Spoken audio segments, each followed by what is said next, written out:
జీరస్వామి గారు అంటే నడయాడే నారాయణుడు. మనం చూసామా ఎప్పుడైనా? సరే సింహాచలం ఏం చేశారు జీరస్వామి వారు? అక్కడ విడిదిలో అక్షయ తృతీయ చంద్రయాత్ర కోసం ఏం చేశారు? కూర్చొని స్వామివారు ఏదో సాయిస్తున్నారు, వింటున్నా గదిలో. ఎవరు ఆ దారిని వెళ్ళిపోయి ఆవిడ లోపలికి వచ్చింది. లోపలికి వచ్చి జీరస్వామి వారికి నమస్కరించి, ఓ మాట చెప్పొచ్చునా అండి? చెప్పమ్మా. స్వామివారికి తెలియదు, ఆవిడ తెలియదు, ఆవిడకి స్వామివారికి తెలియదు. అప్పుడే చూసింది ఆవిడ. నేను చాలా ఉపన్యాసాల్లో విన్నానండి, భగవంతుడంటే పద్మపత్రాల లాంటి నేత్రాలు కలవాడు అని. ఇలా వర్ణిస్తారు నిజమా అనుకున్నాను, కానీ ఇప్పుడు మిమ్మల్ని చూస్తే తెలుస్తుందండి అంది ఆవిడ. అంటే ఆ లక్షణాలన్నీ పరమాత్మ కొన్ని లక్షణాలు ఇచ్చి పంపిస్తాడు ఈ లోకంలో. అది చూడగానే రూపమేవాశ్చైతన్ మహిమానం యాచష్టే. వారి రూపాన్ని చూడగానే వారి వైభవం ఏమిటో మనకి ఉపన్యాసాలన్నీ తర్వాత.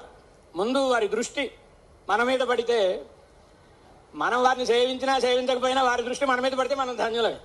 వారిని సేవిస్తే మనకు ఆనందం కలుగుతుంది. కనుక మనం ఇప్పుడు నారాయణుని చూడగలమా? నడుస్తుంటే చూడగలమా? కానీ స్వామివారిని సేవిస్తే మనకు అనుభవం అయిపోతుంది కదా.